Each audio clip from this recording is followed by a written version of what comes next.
we're going to be showing you some spring tips. I'm with Rosemary Palmer. We love having you here because Thank you, Bree. always have so many great ideas. I love decorating for spring. Easter is right around the corner. It is.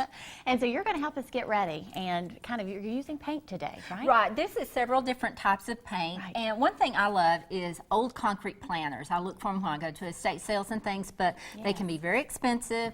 They're heavy, and a lot of times it's hard to find them in good shape. Right. So I discovered some paint that it's a dimension paint that you can make your planters look like concrete. Right. So this is just a plastic planter I picked up probably at the end of the season last year, and I have painted it with one coat because of the plastic are so much more affordable, and, aren't they? Right, and lightweight. And at the end of the year, you know. Right, So what you want to do is you want to start off. I've given this side a good coat of just the light colored paint. So you want to put that on, and then I've got my paint on a plate here, you know, with my little stippling brush.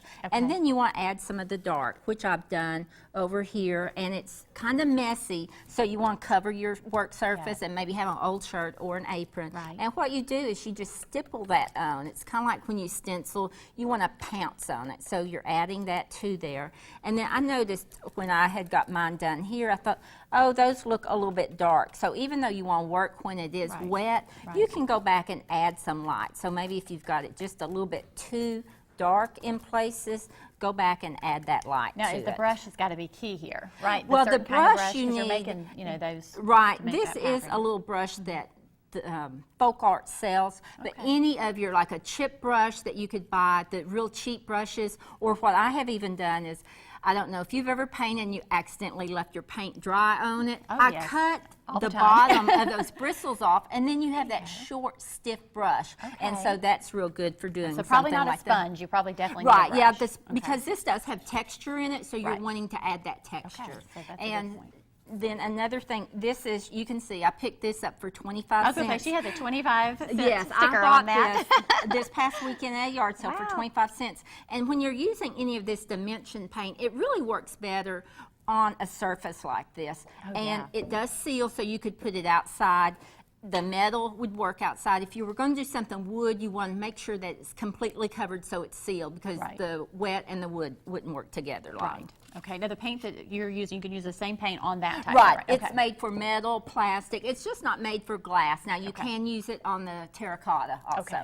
All right. Then the next paint we're going to use is another paint made for outdoor. It's a deco art, outdoor living, that I do not have a green thumb, and I can't grow a lot of things, but I can grow herbs. So that's usually my thing, and I'll have maybe like 10 or 12 pots. And I had picked these up last year at Dollar Tree for $1 a piece. And when I looked at them this year, I thought, oh, they're kind of faded, you know. Yes, So that I wanted happens. to spruce them up a little bit, and so I just added a couple of coats of the outdoor living paint on there, let it dry in between. Sometimes you do want to sand it, but this has a rigid surface, so it's not going to matter that much. Let it dry, and then always paint, and even on that one, go down like an inch or so, so that way if your dirt's not all the way to the top, which it makes it easier when it's not. Have chips through there. Right, you could see that. Maybe if you want to jazz it up a little bit, this is the bottom of one, because these actually come off, so I did it a different color. So if you want to add some pops of color. Okay. And what did you use to paint with this? What kind of? This was I this mean, outdoor. Did you use a brush? Or Oh, I you just did- used a brush on that. Now you could probably use a sponge brush, because this is just paint and not texture. Perfect. Then this is the color palette I'm using, the greens and blues and things. So I had this old set of utensils that, you know, you don't know where these things come from sometimes. So I just painted them. This has a little bit of a stencil design. I might not use these all the time. These may be more for hanging on the grill to look pretty or something. And then this, I actually did striped. I painted it green and then taped it off with stripes, added some blue to it. Right. So great way to spruce those things. Right. It kind of And can get a little dingy at times. Right, you and know? stenciling can be so easy. It's less is more that this, and these are self-adhesive stencils, and I didn't tape off the edge, so I'm going to get some overlay there. Right. But you can see right here how easy that is and to something stencil. kids might enjoy. When Right. Summertime's coming, Like spring on break. this, I did Get put a those little kids piece involved. of tape along the edge so that you Right. don't get that. Perfect. And then another dimension paint, kind of going along with the concrete, is a moss paint. So, you know, you see that real pretty moss. And so again, this is very heavily textured. Let me get a shot of You that want- here. I'll put this here, and it looks like you do. Like you said, you have that moss Right, on it there. does. And again, it's the textured paint. You would Okay. want to stipple it on, dark and then light. Go Right. back and add your colors.